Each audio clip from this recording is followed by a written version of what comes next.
welcome to Planet Poet Words in Space. I'm your host, Sharon Israel, and it's my special pleasure to welcome my in-studio guest, poet, essayist, and translator and teacher, Philip Pardi, to read from and discuss his prize-winning poetry collection, Meditations on Rising and Falling, and to talk about his life as a writer, activist, and teacher. Hi, Philip. Hi, Sharon. Great to have you here. And in person, I can actually look at you across the microphones. Shocking, right? And I want to read, let me see, I want to read your bio for everybody. Philip Pardi is the author of Meditations on Rising and Falling, University of Wisconsin Press, which won the Brittingham Prize and the Writers League of Texas Award for Poetry. His poems, essays, and translations have appeared widely in journals and anthologies. His most recent project, completed with the support of the NEA, is a volume of selected translations by the Salvadoran poet Claudia Lars. He teaches at Bard College and serves on the Advisory Board of LIDE, a nonprofit organization devoted to empowering and educating Haitian girls through the arts. Welcome, Phil. Thank you. And I think we'll start off with a poem from your book. Sure. This is a poem I often end a reading with, but I thought I'd begin today. It's called Drinking with My Father in London. With his mate, Wilfred, who was dying, I discussed ornithology as best I could, given the circumstances. My father flushed and silent, a second pint before me, my fish and chips not yet in sight. Condensation covered the windows, and in the corner a couple played tic-tac-toe with their fingers. Behind it all, convincingly, the rain fell. The mystery, Wilfred was saying, isn't flight. Flight is easy, he says, lifting his cap. But landing, he tosses his cap at the coat rack. Landing is the miracle. Would you believe 30 feet away the cap hits and softly takes in the lone bare peg? Would you believe no one but me notices? I'd like to come back as a bird, Wilfred says, both hands on the glass before him. And here my father comes to life. You already were a bird once, Wilfred, he says. Next time you get to be the whole damn flock. That's Philip Pardi reading his poem Drinking with My Father in London from his book Meditations on Rising and Falling. Could you talk about that line a little, Phil? The mystery of the landing. It's the mystery of the landing, not the flight. It's a bit of a mystery to me because in a way I'm the kind of person who believes that the journey is more important than the destination. So I think I would tend to go the other way. But in the writing of this poem, I think this poem surprised me. I remember when I first drafted it, I told a friend later that day I'd written a strange poem about my father, and I think partly it was I hadn't thought of it in that way before, and especially also the ending. What does it mean? It's one thing to come back as a bird, but to come back as a flock of birds. I don't think I'd had that thought ever until I drafted that poem, and I think that's part of the.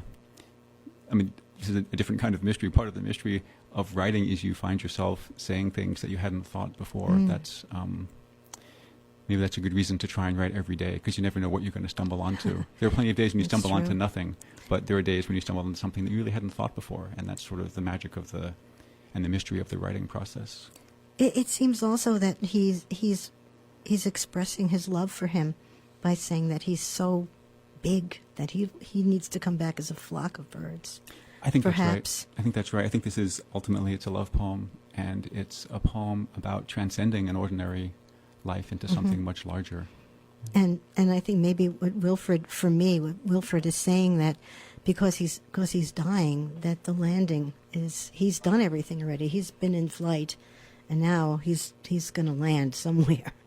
So he seems at peace with what he's doing. And there's a theme here of father and son, and you are there with your father, but it's really about Wilfred. So there's a triangle that's going on there. Could you explain the relationship and I mean, not the relationship, well, within the poem, sure, between the two? I think a lot of poetry at its best is a triangulation. There's an observing.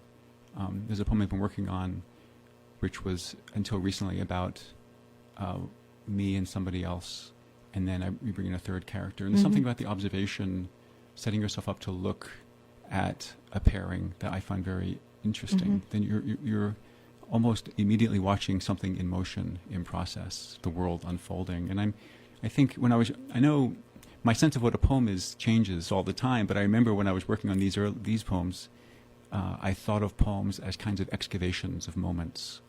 But moments aren't static; they're very much fluid. And so watching two people is more interesting than watching one. At least that would have been my position back then. I'm not saying there's anything wrong with watching just one person, but there's a different kind of potentiality that comes into view. Right, things might change. You're observing a relationship, right, rather than being primarily in that relationship with the observed or with the beloved or whatever the other is at that time. And there's an echo between the three characters, of course. That's unexpected. And the poem reflects the book's title. I mean, meditation on rising and falling, which a bird landing and flying and flying and landing. So I guess this is the second poem in the book. The interesting story about both the title and the order is that when I was working on this book, I couldn't do it myself. I was really stuck in figuring out the order, and I didn't know what the title should be. And I sent it to a friend of mine, my friend Steve Gerke, who's a wonderful poet, and he sent it back to me. He sent back the exact same poems, but in 4 sections. He chose the title poem. He took out one poem that he didn't like. He put a poem in that I had cut that he remembered liking. And the next place I sent it was Wisconsin, and it was taken. Oh, that's what a great story! But it's a good example of sometimes you're too close to your work to see some of the arc, and those moments, the creative, the mind that's active and maybe in motion when you're creating something is a different kind of mind than the organizing or editing mind. It's different. It's different. I often think about the Beatles. I love the second side of Abbey Road. It was just this medley of short pieces, and they were all written as short pieces, and only later did they come along and figure out the exact order to put them in and how to segue them together. And so it's a good reminder that the composing mind is different than the editing mind, and in some sense as a writer you try to keep them apart because either one could spoil the other. They each need their moment. Absolutely. There's a similar arc when a singer creates a concert. There has to be contrast between the pieces. You have to keep your audience on edge for one and then have them relax for another one. So the next it's a total arc of rising and falling in that kind of experience. Yeah, I think both the creative process ebbs and flows in that way, and ideally you set that up for the audience as well. I had a playwriting teacher years ago who told me that he had 2 desks. He had one desk for writing, and he wrote in the mornings and drank coffee, and he had a different desk for revising, and he revised, and he ate M&Ms. And I thought that remains a good model for me of like, well, I'm at my M&M desk brush, so I really shouldn't be trying to come up with anything new. This is strictly about revising. I have 2 desks too, one for my radio show and one for my writing, but I think I need 3 more desks. You know what? Phil, would you read us another poem, please? This is the next poem. It's called Leaving Angelo. How long, he says, does it take, he says, to drive? 4 days, I say, 7 states. I always liked, he says, a drive, he says, his every sentence incised by commas of air begged off thin blue tubes. Once we drove, he says, to Florida. So many dead deer, but beautiful the trees. By the window his lover holds his own hand. The hum of hospital voices continues its slender recital as we watch Angelo breathe. He offers a smile, like here, he says, and nods to the screen of odd parabolas rising beside him. It's my dashboard, he says, and this, he says, twitching his nose so the tubes are raised in relief. This is the wind in my face. The horror of how we go on. Near Philly, a fan belt snaps. We lose 2 days. In a Motel 6 in Arkansas, my son takes his first fertile steps. Home again after 7 days. An answering machine awaits, alive with lights. That's Leaving Angelo, read by Philip Pardi. It's his poem. That is such a poignant poem, and the rhythm of it is so interesting. The way the speaker narrates, but he also has the person who's sick talking with this rhythm of labored breath. And that's could you talk about that, how you did that? This gets to the heart of what I love about poetry, actually. It's a lovely question. There used to be a book, an early book about poetry called How Does a Poem Mean? As opposed to, you can see it's getting away from what does a poem mean, what does it say, Yes. It's how does it mean? And there's a famous story about Frost where he's describing some aspect of one of his poems, and a woman says, well, but surely, Mr. Frost, you're not thinking about those kinds of things when you're writing your beautiful poems. And Frost says, Madam, I revel in them. He's deeply immersed in the technique of it, and in the how, putting together the how of the poem. It strikes me that the contrast with an article in the newspaper is interesting. You don't often go back to a newspaper article in the Times, say, to re-experience it. You might go back to check a fact or a story, but you don't go back to re-experience it. But we go back to poems to re-experience them, to live them again and again, many, many times. And that's because this gets to your point. The sounds and the rhythms and the repetitions of the poem are part of the experience of the poem. And they can, as in this case, they can sort of mimic or work in line with the world of the poem, or they can rub against it, right? They can do many things. But at least part of what a poem is the how of it. Yes. As soon as you come to a word like stone or rock, you go in different places, right? The sound fabric of it, is very different. yeah.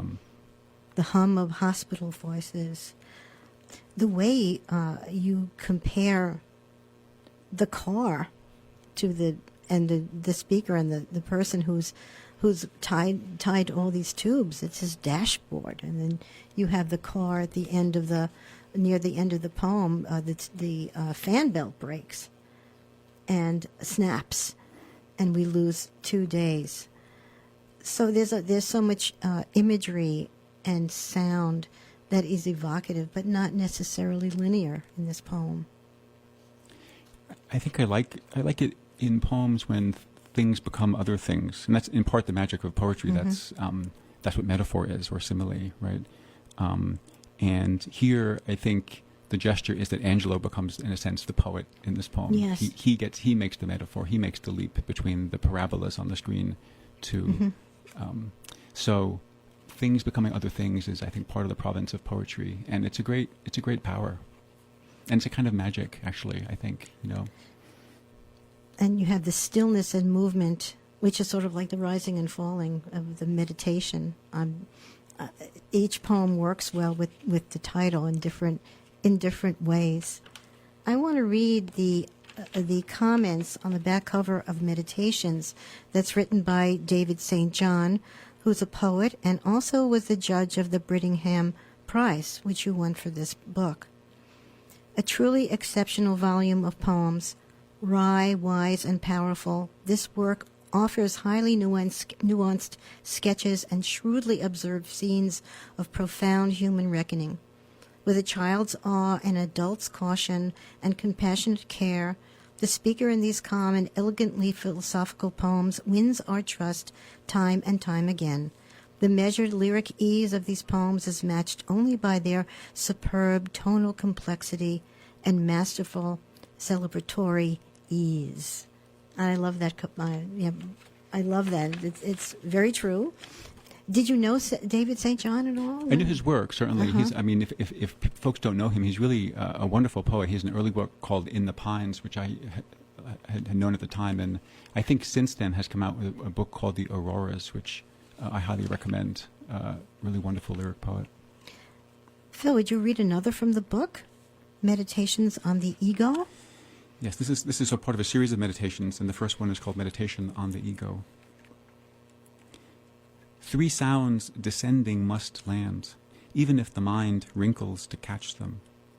Already alive, they are reborn. Let me tell you about the ego, they say. Imagine pages, loose and scattered, the reader stepping from one to the next, at times over a great distance, cobbling together a sequence, the wind revealing flip sides with graphs or maps, page numbers in cuneiform. The ego is the part of you that fails to notice birds are watching. That's Philip Pardi reading his poem, Meditation on the Ego. I mean, all of these, the first two poems, there's bearing witness, and you're in many ways. But in this poem, the birds are watching. Birds bear witness.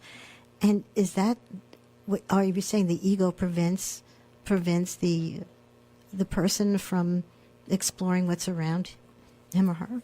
Yeah, I think what comes to my mind is I think a lot of poetry for me, and maybe a lot of living life to me right now, is about paying attention.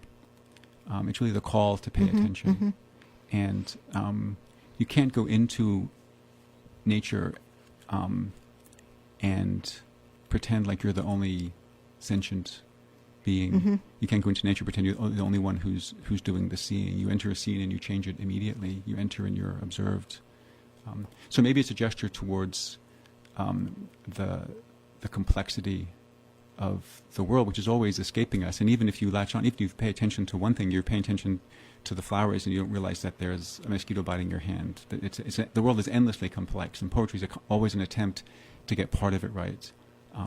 But it's always an act of reaching, and we're never going to quite grasp it because it is, in some sense, beyond language. I'm not saying anything new here, but also beyond you have to sort of put your ego aside too when you're writing, in a way. You have to. You do. And I think you have to realize that it's a constant renewal of the attempt. I mean, I think it's an important reminder of what we're doing when you're writing a poem. I mean, if something flies by and you say it raced by, it flew by, it sped by, it galloped by, it cantered by, it gambled by, all those might seem accurate in the moment, but each of them is an attempt. Each of them is an interpretation of that moment. And whatever it manages to say, it leaves out something. And so it's a good and it's not a problem. It shouldn't stop us, but it should remind us that every poem is itself an interpretation. It's our interaction with nature, and we can continue to try to get close, but in some sense we are always but apart. And you may think the scene is under your control, and yet you're not aware that there are birds watching you from the underbrush. From the underbrush, yeah, not from the trees, from the underbrush. Well, wherever they may be. If you can't see them, you don't know where they are. Yeah, I'm fascinated by the underbrush. Yeah. During a storm, they'll go into the underbrush. You have talked about the work of bearing witness in art and life. I just want to say that in terms of your work in El Salvador. You were working 2 years in El Salvador. And I just want to read, before we comment on, you had a very interesting interview with Susan Briante, and this is her quoting you. I mean, this is my quote of you from her interview. In political work, you really need to keep things simple, keep the message clear. If you're suing a farm owner for mistreating his workers, there isn't much room for understanding the owner's plight. You owe it to the workers to pursue justice on their behalf. That, at least, was my experience of it. So when I burnt out and returned to writing poetry, it was partly a desire to honor the subtleties of the world. But I'm not quite sure I've forgiven myself for ceasing to be an activist. And how does that, I mean, you bear witness when you were in El Salvador. You did bear witness constantly, probably, of what was going on, and aside from your role in it. But that was not the same as writing a poem about it.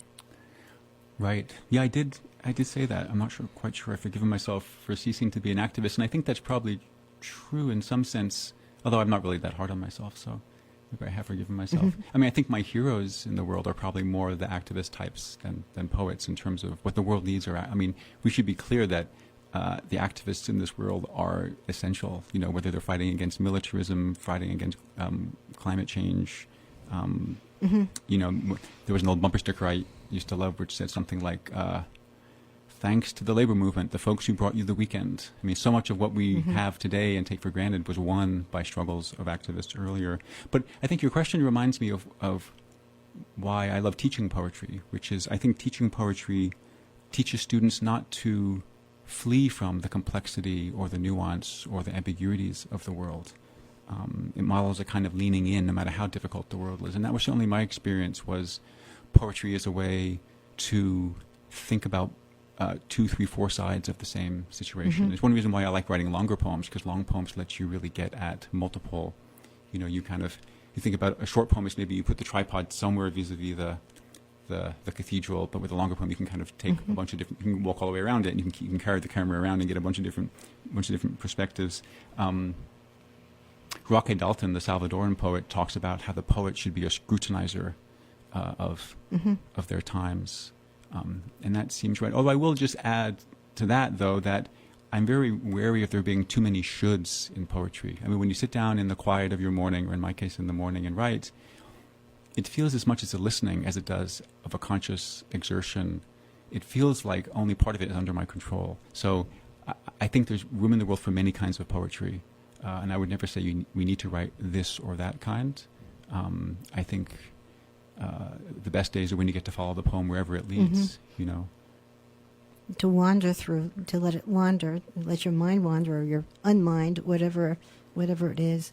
But the subtleties, you talk about the many facets of looking at something, that encompasses subtleties more than just one view, one point of view.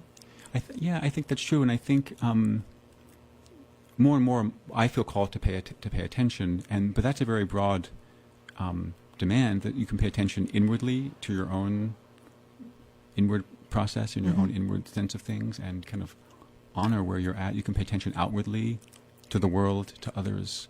Paying attention is a pair of words that can articulate a very broad kind of engagement with the world, right? You had mentioned to me that it has taken you a while to digest what you experienced in El Salvador, to write about it. Yeah, it's interesting. So when I came back from El Salvador and then I did organizing work with migrant farm workers, and eventually kind of went back full time to poetry, making it the center of my day. I wasn't exactly able to work on it full time, and there's very little of El Salvador in my first book, the Meditations on Rising and Falling. I think I was too close to it, maybe, and also had very strong opinions about it. And it's really hard to write John Keats, the poet, has this wonderful line where he says, "We resist a poem that has a palpable design on us." If you feel like you're being led to something very directly, we resist that. There's a role for that in the world, but it's really hard to write a good poem, for me at least. It's very hard to write a good poem that does that. And I feel like with El Salvador especially, as long as my yearnings and my sense of right and wrong and my memories were so clear, it was very hard to figure out how to write a good poem. I wrote lots of not good poems, lots of false starts, right? And it's only been, 20 years after being in El Salvador, and now it's getting more closer to 30, that maybe I've forgotten enough of the details that I can lean into the parts that really feel emotionally true to me. That's so fascinating that you have to forget some things in order to recover other things or approach other things. I think it points to that fact that I'm most comfortable as a poet when I am allowed to make some things up, and so once you forget, then you have permission to kind of, and you have to be upfront and transparent about what you're doing. Don't present your memories as truths, or but yeah.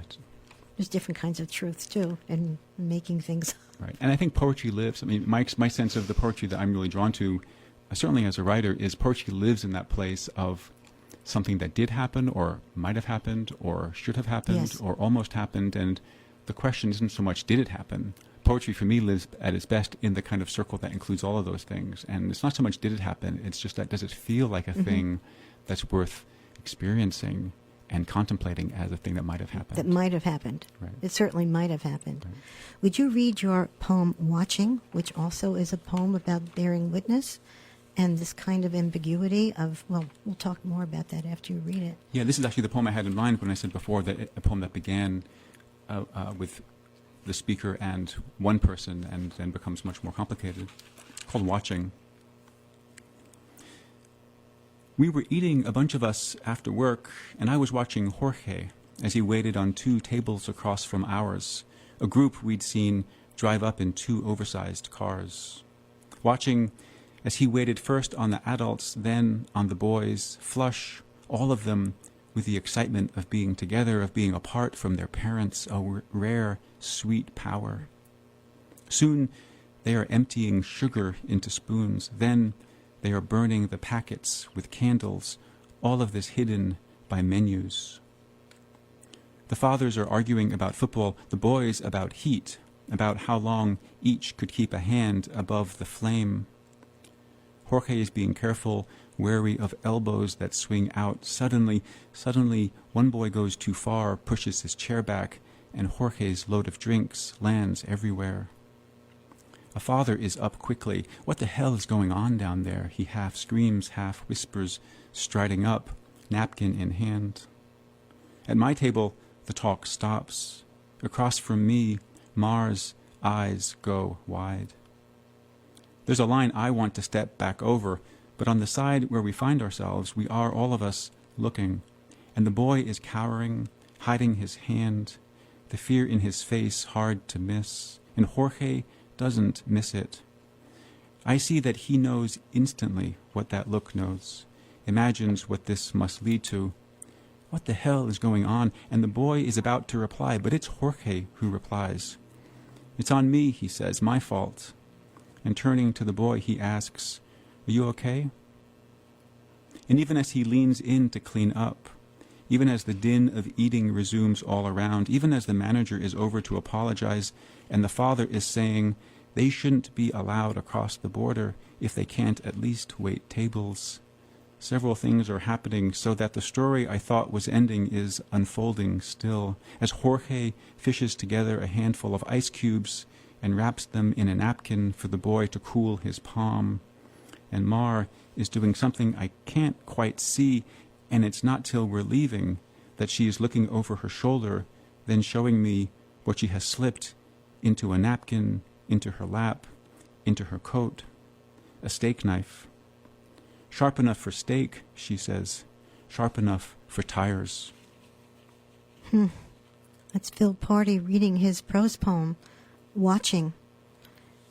And there's such compassion in this poem, and it transcends ethnicity, and it shows a tremendous commonality about fear and protection and compassion within the poem. And the speaker is watching everybody, not just, he's watching everybody. And in this revised version, it's his friend who takes the steak knife. And at the end of the poem, it's open-ended. We don't know what's going to happen at the end, is what you were talking about before, Phil. Yeah, I think the earlier version of this poem is the speaker in the poem. I mean, I take for granted that the speaker of the poem isn't necessarily me. But even so, reading this poem, I read it at a reading not long ago, and the idea that the I of the poem was taking action. This version of the poem, the I of the poem, is somewhat paralyzed by the situation. Is actually wants to go backwards in time. There's a little bit of I wouldn't say that there's a little bit of complicity, but there's a little bit of paralysis there. And again, maybe with Angelo giving, what does it mean to bear witness to somebody else who does spring into action and who does decide that this is a moment for action? That seems like an important differentiation to make somehow. I'm interested in other poems as well, in the way that we get paralyzed, unable to act when the world desperately needs action. So this poem became as much about that as about the kind of overt act of violence that's at the middle of it. And I think, partly, I'm sure this poem is responding in part to the anti-immigrant rhetoric that's been so much in the news for years now. Yes. And it's nothing new, but the volume has been turned up, and that, at the heart of this poem is an act of caring generosity. Yes. And it's Jorge, right? It's Jorge who embodies those Definitely. And acts. the oppression is from the father, of course. And but I think the speaker, as you said, is overwhelmed with there's a tremendous anxiety, because the speaker says several things are happening so that the story I thought was ending is unfolding. So there's a continuity there that is confusing, I think, the speaker. Yeah, I think if you think the story is ending, then you're absolved of acting. If you recognize the story is just beginning, then there is at least the possibility of acting. And the speaker doesn't, in this poem, doesn't take that step, but somebody else does. So it becomes about somebody, like I said, somebody leaping into action and understanding that actually we all have a role to play. I'm not sort of, the poem doesn't take a stand on whether that action is correct or not, or right or wrong, you know. Well, whether it actually happened. I mean, she takes the knife, but you don't know if she goes through with it. You don't know. She's talking about slashing tires, but you don't know what happens. Philip, this is a prose poem. You would not say this is a piece of creative nonfiction, which you have written about this environment in the Catskills and other things? Correct. I mean, I think some of these definitions are, clear in the extremes, but the middle ground gets kind of blurry. I mean, to me, when you're writing a poem that has lines, I mean, the difference between a poem in lines and a prose poem, the one difference is that the line ending. And so when you move to prose, you're giving up this one gesture, which is actually pretty powerful, because I think as soon as you open to a page and there's a poem in lines, you become aware you're going to experience time differently. Time is going to be measured out in a particular way. The pace is going to be different than real life. And there are going to be these breaks. And that's a certain kind of invitation. And it's a real tool. It's one of the many tools. When you move to a prose poem, that's the only thing you really lose, is that everything else you have going. The language is heightened. The language is heightened. It's it becomes, and it's as much an experience that is, you're bringing to life an experience in language, because it's language on the page, but also it's an experience of language. The language itself, as we said before, is contributing to what and how the poem is unfolding, and the sounds, the rhythm, the repetitions, the echoes, all the choices that a poet makes, to the point where not a single syllable at some point has not been thought over 3, 4, 5, a half dozen times. Right. It's not just a narrative piece. It twists the narrative into something more, or exactly excuse it. And it can be done in many different ways. Like it can, all those sonic effects can reinforce or speed up the poem in a way that is working with what the poem is saying, or they can work in contrast. And that's how you get a very complex, the complex layering that becomes. And those are the poems we return to, because we're trying to figure out how all these different pieces fit together to create an experience.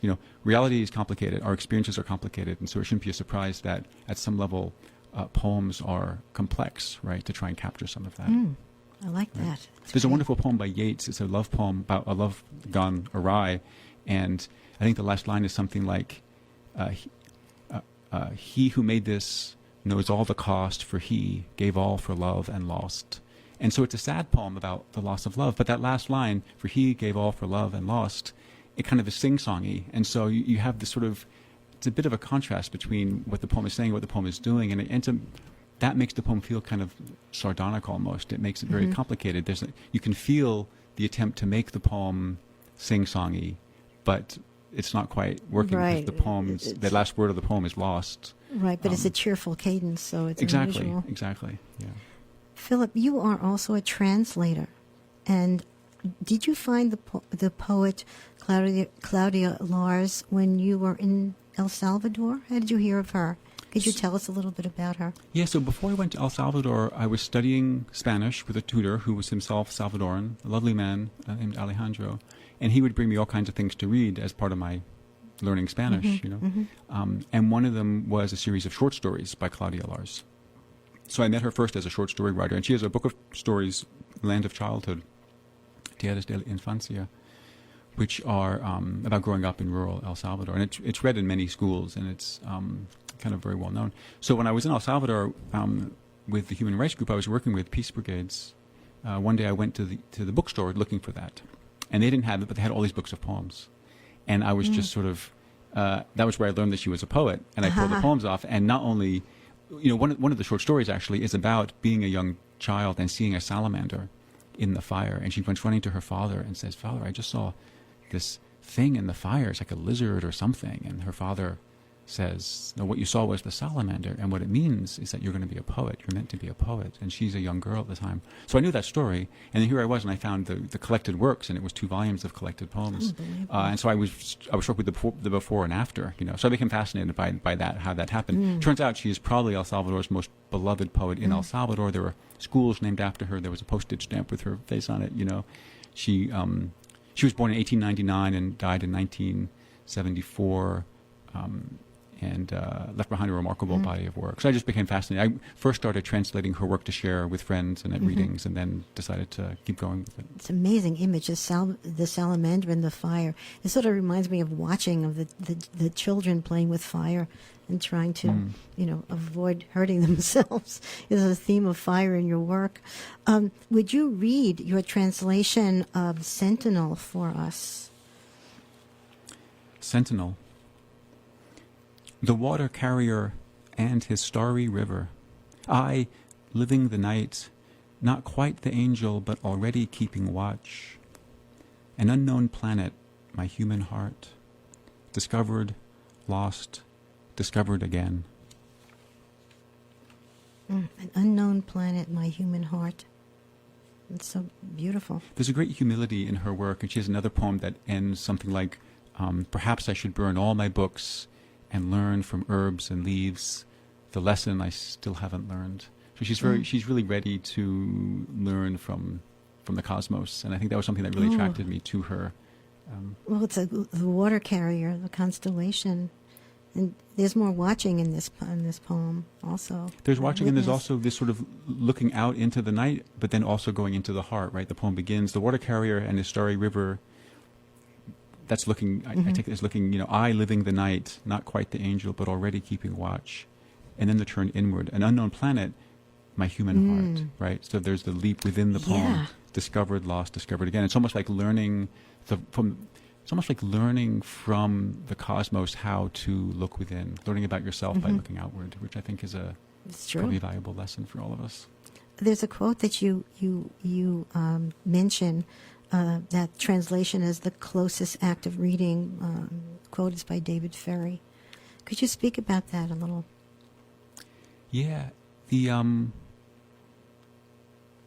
By the time I'm done translating a poem, I have it memorized. And it's because you have to think and rethink every potential dimension of every potential word. So you have to really get inside it. So translation is an invitation to do that kind of work. And speaking of subtleties, there are so many subtleties and barriers between one language and another. So it's not exact parallel. It has to be sort of parallel, but not exact, I guess. You say that translation has taught me patience. I think when I first turned to translation and would spend just hours and hours and hours on such a short piece of Spanish verse to try and make it sound both honor the Spanish but also sound like a poem in English, I realized, wow, if I'm spending that much time on 4 lines from Claudia Lars or Jaime Sabines or somebody else, I should spend at least that much time on my own poems, right? So there is a way. It teaches me patience, but also a kind of comfort with the fact that you keep trying to get it right till it sounds right in your ear. And would you read the poem in Spanish for us and then again in English? That would be great. Vigilante. El portador del agua y su río celeste, yo viviendo la noche, siempre menor que el ángel, pero ya centinela. Un planeta recóndito, mi corazón humano. Lo descubro, lo pierdo, y vuelvo a descubrirlo. Sentinel. The water carrier and his starry river, I living the night, not quite the angel, but already keeping watch. An unknown planet, my human heart. Discovered, lost, discovered again. Thank you, Phil. It was beautiful. You had mentioned that Claudia Lars translated Dickinson. That was a discovery. Yeah, I didn't know that until I think I found an interview when I was doing research in El Salvador, I found an interview with her when she talked about this translating Dickinson. Her poems are a little Dickinsonian also. Some of them are. Yeah. I mean, she also was reading Whitman, I think, before Whitman was readily available. So the thing about Claudia Lars I didn't mention, I guess, is that her father was Irish-American.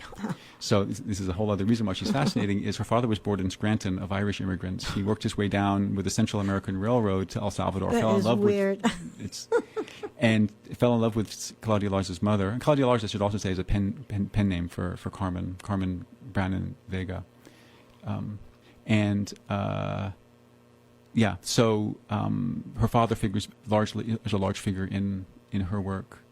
And so she was raised bilingual. She obviously spoke Spanish. She was raised by her father to speak English. She learned French in Catholic school. So she was reading Jules Verne and Shakespeare and Whitman in the originals as part of her education. Wow. She was a voracious reader. Her father was a voracious reader and very philosophical man. So it's a really interesting confluence of influences. It's hard sometimes to tease out where an image might have come from or where she might have been inspired. Well, you also have a confluence of influences and interests. And you wrote this spectacular article in the American Poetry Review called Emily Dickinson and the Presence of Poetry, or Responding to Distance by Leaning In. And I wanted to quote from your article, "I like to think of poetry as the oldest way known to humans, short of walking, to overcome distance, presence-making language." Could you talk about that? Would you talk about that, Phil? I think so. I'll say two things. In Dickinson's case, what I was really tracing in that essay is the way that even before she turned her attention to poetry or wrote the poetry that we now remember in her letters, for example, she's very intent on setting up, making herself palpably present to her reader of her letters by describing that I'm sitting here and I'm just in from doing some weeding, or she's bringing that to life. And she also spends a lot of time imagining her reader. I can imagine you're at your desk or and so it seemed like to me that even before she gets to writing poems in a major way, she conceives of writing as a way to bridge a gap, to elide a distance. And so that's a habit of mind that I think she then brings to poems. And a lot of her poems really, many people have talked about this. When you read her poems, you often feel like she's talking to you. There's a sense of direct address in there, which is not unique to her. It's part of the lyric tradition, but she brings that very much to life. And she taps into a whole reservoir of tools that poets have at their disposal to make a poem come to life in the moment of reading a poem.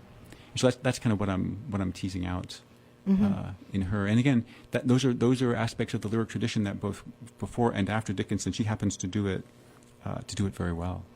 Well, when you in your poem "Leaving Angelo," you have Angelo as breathing, his labored breathing, or his short phrases, and when the reader reads the poem, you have to pause. And in Dickinson, with the dashes and her other odd at the time punctuation, you have to live it. You have to relive it, and I really love that from your article, because reading Dickinson out loud gave me a whole new way of understanding her. And you in the article you talk about Jonathan Culler. It talks about how each reading is a re-performance and not for communicative purposes, even though there's a tremendous relationship between the poet and the reader. Would you talk a little bit about that? Yeah, I'll give you an example or two. I mean, in Dickinson, there's a lovely example. She has a poem that begins, "What would I give to see his face?" And the he is indeterminate. It could be a lover, it could be Jesus, it could be God, it could be poetry. So what would I give to see his face? I'd give, and there's a dash, I'd give my life, of course. And so what would I give to see his face? So every time you read that poem, you are reliving that moment of pausing to find the right continuation of that sentence, right? What would I give to see his face? I'd give my life, of course. So the poem, it isn't, even though the poem, you're reading someone else's poem, you bring to life that moment of indecision, that moment of reaching for the right sentence. But maybe my favorite example comes from the poet John Keats. He has this early sonnet called "On First Looking into Chapman's Homer," which is a sonnet about reading the works of Homer in a new translation by Chapman, new to him, Chapman. And the first part of the poem, the octave of the sonnet, the first 8 lines, set up kind of reading as a kind of travel, as a kind of journey. And then the sestet, the last 6 lines, he turns to describing what is it like to read Chapman's version of Homer. And first here's a first attempt.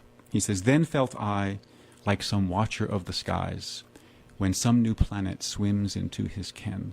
So for 2 lines he says, okay, maybe it's like being an astronomer, and you're looking up and a new planet comes into view, right?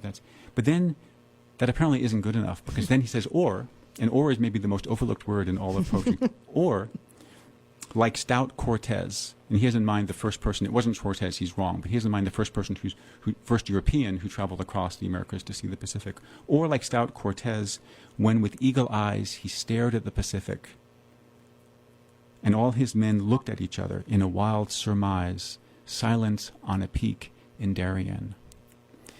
So we first get this 2-line attempt as an astronomer, which gets put aside for this longer version, which is honored. Keats clearly prefers it when it's longer. It comes second. And you can see why. In the first version, the planet is moving, but in the second version, it's the explorer who is doing the moving, right? It's also that second version, the astronomer is solitary. The second version, the explorer is in the company of others. It's a social event. Yeah. And Cortez, in the conceit of this poem, is seeing the Pacific. His men are seeing him. They're in a wild surmise, seeing the look on his face while he's looking at the Pacific. So complicated. It's very complicated, right? So Keats has moved from a simple to a much more complicated metaphor for what reading Homer in translation is like, right? Now, if all he cared about was getting it right, he would have gotten rid of the astronomer and just given us 6 lines about Cortez. But he left that stutter step in there. So just like with Dickinson, every time we read the poem, we re-inhabit, we relive, we reinscribe that moment of trying one thing and then going to something else in the now of our own reading. So that's what color is pointing to. The now of my reading brings to life that same moment of discovery of a better way of rendering it. Yeah, he's almost thinking out loud, Keats. He breaks the wall somehow in that poem. Right. And I just think it's important to realize that Dickinson and Keats, they could have gotten rid of those attempts if what they cared about was just getting it right in some sense. But what they're interested in doing, I think, and what the lyric does so well, is trace the way our thinking moves forward through time, you know. And give space to allow the reader to think her own thoughts until it continues again in the Dickinson. Exactly, right. And so we re-experience that every time we come to a poem. And then again, that's why I think we return to poems. We don't return to news articles, which bring us information and nothing more. Thank you, Philip. That is lots of food for thought for me and for all of our listeners. It's wonderful. We're running out of time. You have to come back, and there's so much more to talk about. Before you read another poem, would you tell us if people are interested, how they can find your book and other links? Yeah, so I'm a poet without a website or without any social media presence. You know, I would encourage you the book Meditations on Rising and Falling to buy. If you live in the Woodstock area, by all means go to the Golden Notebook in Woodstock. Sure. My favorite notebook. bookstore. There's also, if you don't know, there's a online book. Is it called? I'm blanking on the name. Bookshop or BookSense. There's a online equivalent to Amazon, which is independent bookstores. I think it's called Bookshop, bookshop.com, where you can order it, and independent bookstores benefit from those purchases. No, I have no. I'll be up tomorrow morning to write and see where it goes. That's all I have on my agenda as a poet. We haven't even touched on your teaching at Bard slightly. That's for another time. Would you end with a poem, please? So this is the most recent poem that I've been working on. It's just called Poem right now. Tonight, I'm sure the moon is taking notes. We are all of us in someone's ledger, sums and means. Seen from a distance, our lives look very much the same. Up close, we notice the small, the eye that squints to glimpse what might be there. The arc of a thrown stone, the way she's made of a scar, a fish-shaped tattoo. I want to believe in reincarnation, but I have a few questions. Is it linear, for example? Might I return as an 8th century Chinese poet? Then, as now, I'd promise not to ask for much, to have an hour now and then for words, to bury my parents and never bury a child, to feel briefly useful. The drought would come and we'd cross the Yellow River, then move south. Not all of us would make it. When the rebels saw how little we owned, they would leave us in peace, and we'd laugh at the way of things. That is poem by Philip Pardi. Philip, thank you so much for a beautiful, beautiful show.